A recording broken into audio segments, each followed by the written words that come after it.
Hello everyone. उम्मीद करती हूँ आप सब फाइन होंगे। सो इस वीडियो में हम देखेंगे कि दिल्ली यूनिवर्सिटी में जो असिस्टेंट प्रोफेसर्स की रिक्रूटमेंट आई है, सो उसके बारे में हम डिस्कस करेंगे कि कौन से डिपार्टमेंट में कितनी सीट्स हैं, कितनी वैकेंसी आई हैं और असिस्टेंट प्रोफेसर के लिए क्या एलिजिबिलिटी होना ज़रूरी है दिल्ली यूनिवर्सिटी के लिए। तो मैं यहाँ पे बात करूँगी आज इस वीडियो में स्वामी श्रद्धानंद कॉलेज की, one of the college of the Delhi university who invites the applications for the assistant professor in various departments. Okay, so हम यहाँ पे देख लेते हैं। सबसे पहले डिपार्टमेंट्स जो हैं वो बॉटनी है जिसमें टोटल 9 वैकेंसी हैं, केमिस्ट्री में 12 वैकेंसी हैं, कॉमर्स जिसमें सबसे ज़्यादा 23 वैकेंसीज हैं जिसमें एससी के लिए 3 वैकेंसी हैं, एसटी के लिए भी 3 वैकेंसी हैं, ओबीसी के लिए 6 वैकेंसी हैं, जनरल के लिए 8 वैकेंसी हैं और इकोनॉमिक वीकर सेक्शन के लिए 3 वैकेंसी हैं। जो कॉमर्स की वैकेंसी ज़्यादातर मेजॉरिटी में ही होती है, मतलब ज़्यादा वैकेंसी होती है हमेशा कॉमर्स में।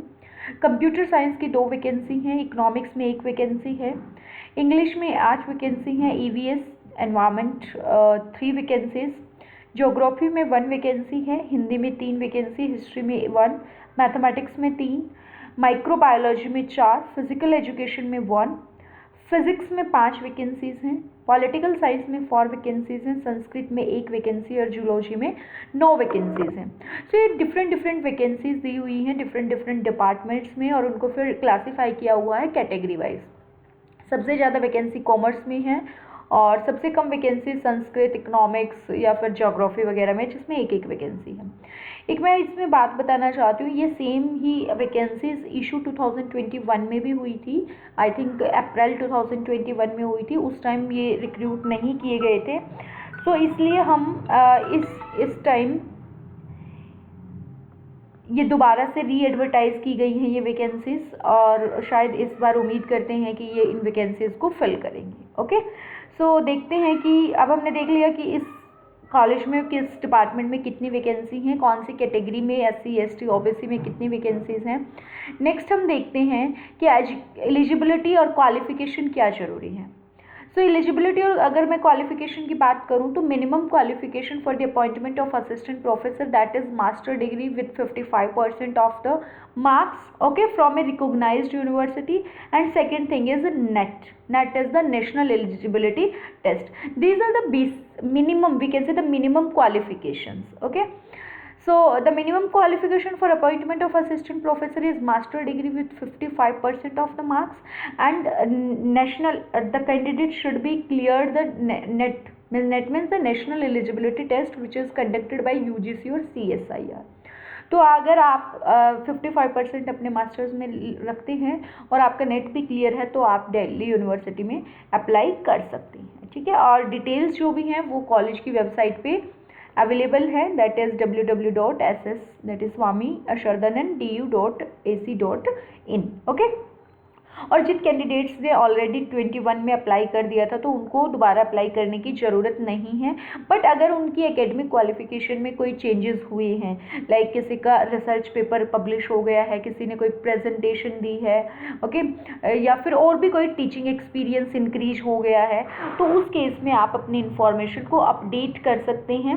ओके, और अपडेट करके फॉर्म सबमिट कर सकते हैं। ठीक है, one more thing that is which is very good thing in the Delhi University, that is वहाँ पे आपको एक बार फर्स्ट टाइम आप अपने आपकी सारे इन्फॉर्मेशन अपलोड कर दीजिए साइट पे।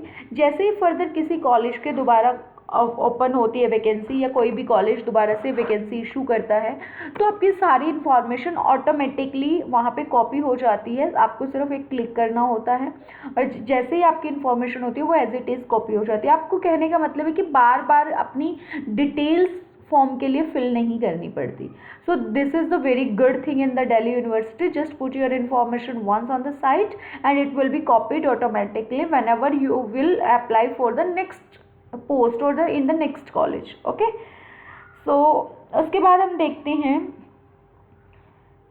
जनरल इंस्ट्रक्शंस में वही ये फैकल्टी पोजीशन है, और आपकी क्वालिफिकेशंस वगैरह हमने बता दी है कि मिनिमम क्वालिफिकेशन आपकी मास्टर्स डिग्री होनी चाहिए, और उसके साथ आपका 55% के साथ मास्टर डिग्री, और second thing is that is net होना चाहिए आपका। उसके बाद अगर मैं बात करूँ फीस की, तो फीस स्ट्रक्चर क्या रहेगा यहाँ पे? फीस स्ट्रक्चर रहेगा 500 rupees for OBC general and EWS category, but it is free for SC ST and physical handicapped and women applicants also. Okay, women अगर आप फीमेल है तो आपको कोई फीस नहीं देनी, एग्जेम्प्ट है आपके लिए फीस। एक बार अगर आपने फीस पे कर दी तो वो आपकी रिफंड नहीं हो सकती। This is also one of the important point.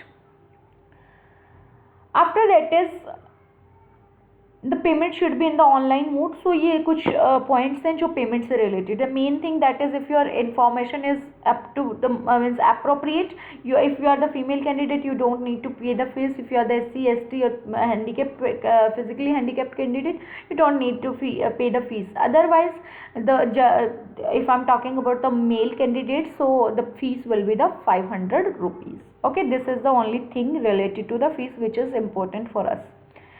After that is, मैं आपको वही चीज़ें बता रही हूँ जो इम्पोर्टेंट हैं। उसके बाद अगर आप देखेंगे,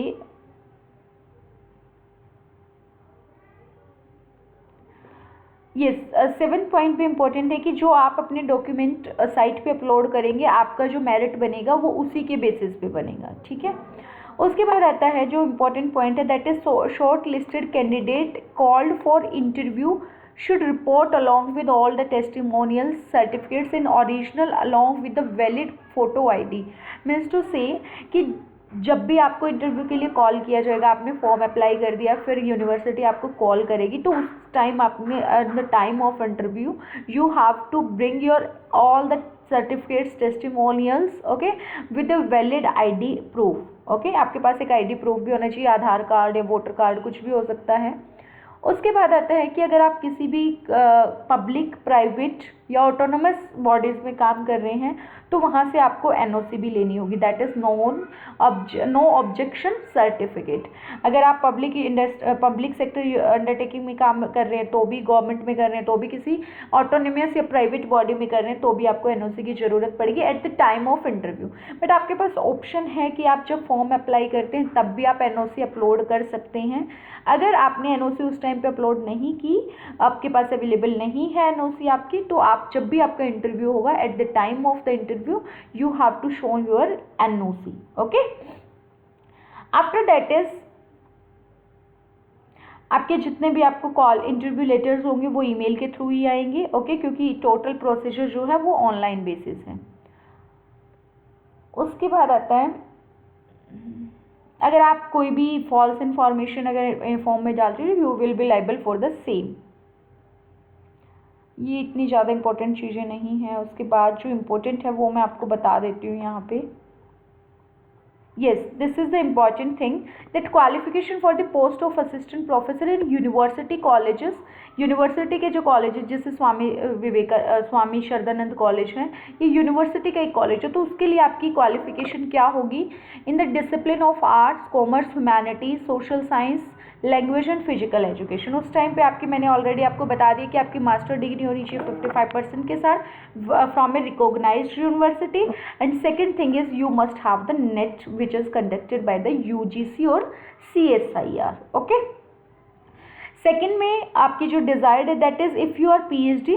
ओके, आप PhD है अगर किसी रिकॉग्नाइज्ड यूनिवर्सिटी से या किसी फॉरेन यूनिवर्सिटी से, सो PhD के लिए जितने भी एलिजिबल कंडीशंस हैं कि आप PhD आपकी रेगुलर मोड से होनी चाहिए, 2 एक्सटर्नल एग्जामिनर्स ने उसका इवैल्यूएशन किया हुआ हो, सो वो सब कंडीशंस भी आपको अगर फुलफिल करते हैं तो वो डिपेंड करता है कि आपकी मेरिट में वो आपको कंट्रीब्यूट करेगा। उसके बाद आता है जो भी मेरिट बनेगी वो टोटली आपके डॉक्यूमेंट्स जो आपने सबमिट करवाए हैं उसी के बेसिस पे बनेगी आपकी।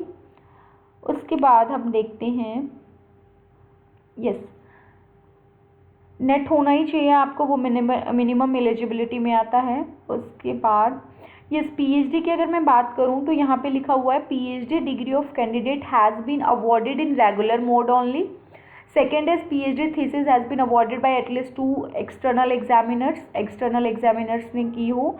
उसके बाद आपका वाइवा हुआ हो, PhD से रिलेटेड आपके 2 पेपर एटलीस्ट 2 पेपर्स किसी भी रेफर्ड जर्नल में पब्लिश हुए हो और आपने 2 पेपर PhD से रिलेटेड कभी ना कभी प्रेजेंट किए हों, तो ये आपकी मिनिमम कंडीशन है। उसके बाद मिनिमम 55% आपको मास्टर्स में होने ही चाहिए आपके। उसके बाद जो हम देखते हैं जो इम्पोर्टेंट थिंग है that I am seeking the thing, okay, उसके बाद yes this is the most important thing, criteria आपकी मेरिट किस बेसिस पे बनेगी, क्या क्राइटेरिया है मेरिट का वो हम डिस्कस करेंगे यहाँ पे। So criteria for shortlisting of candidate for interview for the post of assistant professor in the department of the university. अगर आप कैंपस के लिए अप्लाई कर रहे हैं दिल्ली यूनिवर्सिटी की तो आपका क्राइटेरिया जो है एकेडमिक का अलग रहेगा, और कॉलेज के लिए अप्लाई कर रहे हैं तो आपका क्राइटेरिया थोड़ा सा चेंज हो जाता है। तो हम दोनों ही क्राइटेरिया देख लेंगे इस वीडियो में।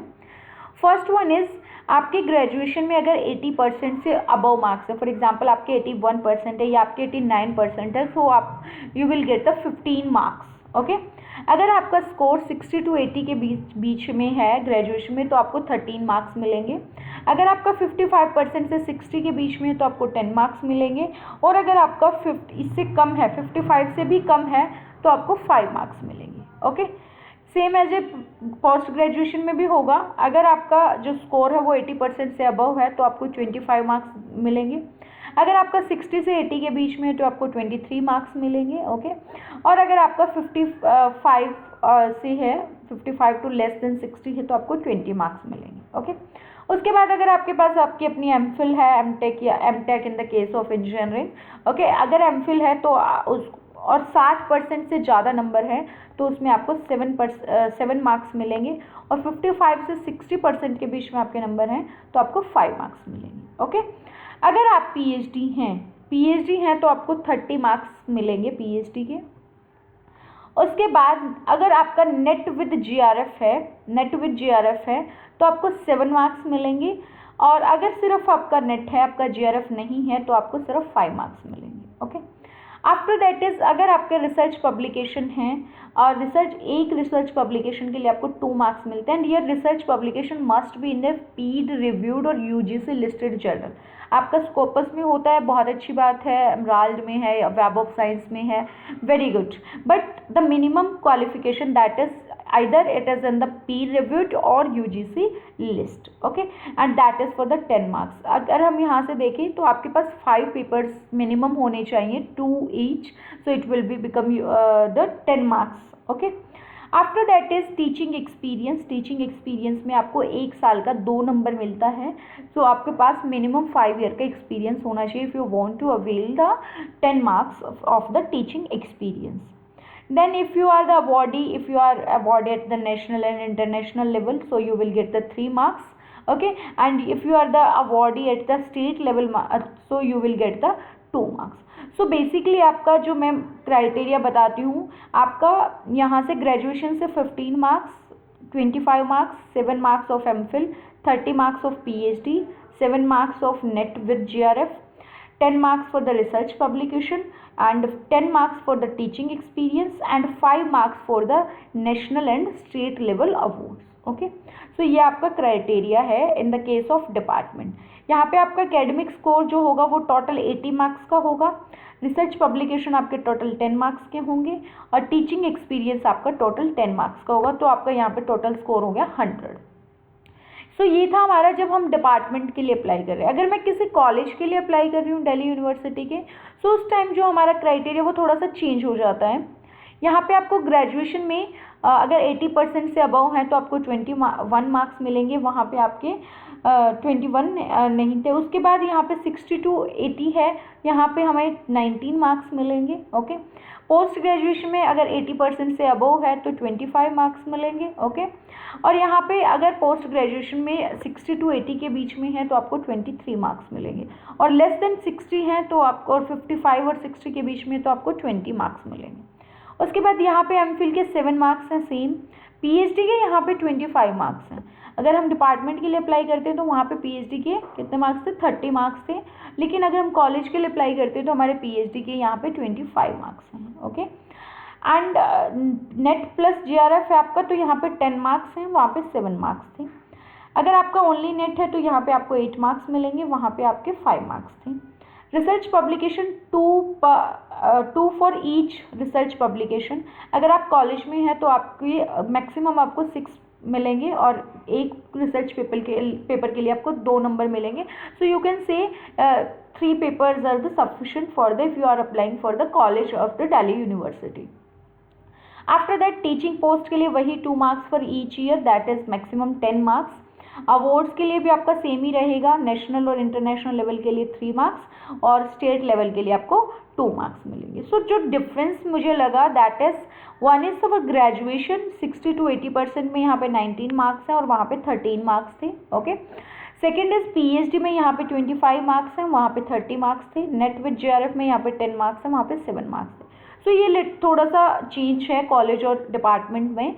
सो आप देख सकते हैं, आप अगर कॉलेज के लिए अप्लाई कर रहे हो तो आपको ये वाला क्राइटेरिया इसके अकॉर्डिंग अपना मार्क्स कैलकुलेट कर रहे हैं, और अगर डिपार्टमेंट के लिए आप अप्लाई कर रहे हो तो आपको उसी के अकॉर्डिंग अपना कैलकुलेशन करना है मार्क्स का। ओके, उसके बाद यहाँ पे आपका एकेडमिक स्कोर जो है 84 रहेगा, रिसर्च पब्लिकेशन 6 रहेंगे और टीचिंग एक्सपीरियंस 10 रहेगा। So it will be total the 100%। Okay, so ये आपका क्राइटेरिया था। उसके बाद हम देख लेते हैं शॉर्ट लिस्टिंग कैंडिडेट को ये बुलाएंगी और देखते हैं ये यहाँ पे इन्होंने लिखा हुआ है कि the screening committee will draw a list of all the candidates indicating the marks scored by them in descending order, higher फिर the lower the lower the lower. Okay, descending order में ये करेंगे।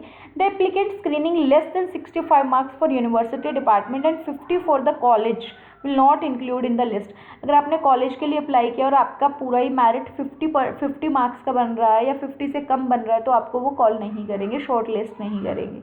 आपका 50 से प्लस बन रहा है in case of college, and in case of department आपका मार्क्स जो है, आपकी मेरिट जो है वो 65 मार्क्स से ज़्यादा की होगी, तभी वो आपको शॉर्ट लिस्ट करेंगे। ओके, और एक रिलैक्सेशन दे सकते हैं वो SC ST और फिजिकली हैंडीकैप्ड कैंडिडेट को 5 मार्क्स की।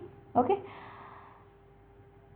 and for appointment of university department 30 candidate for first vacancy and 10 candidate for every additional vacancy, means a first vacancy के लिए वो 30 candidate को बुलाएंगे और फिर एक्स्ट्रा जो भी जितनी मान लो 2 वैकेंसी है तो 40 कैंडिडेट, 3 वैकेंसी है तो 50 कैंडिडेट, ऐसे बुलाते रहेंगे। एडिशनल वैकेंसी के लिए 10 कैंडिडेट ऐड होते जाएंगे। उसके बाद जो होगा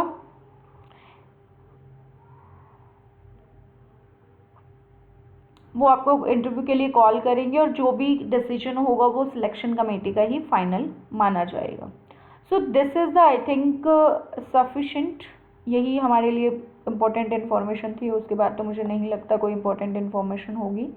यस, सो ये हमने पढ़ा दिल्ली यूनिवर्सिटी का कि दिल्ली यूनिवर्सिटी में कैसे सिलेक्शन क्राइटेरिया डिसाइड किया हुआ है, कॉलेज के लिए क्या है, डिपार्टमेंट के लिए क्या है, और this specific college Swami Shraddhanand college के आप साइट पे जाके भी वहाँ से सीधा डायरेक्ट अप्लाई कर सकते हो। और एक बार अगर आपने एक कॉलेज के लिए अपनी डिटेल्स फिल कर दी तो आपको बार बार डिटेल्स फिल करने की भी ज़रूरत नहीं है। Okay, so I think it's done from my side for this video. If anyone have any query, you can comment in the comment section.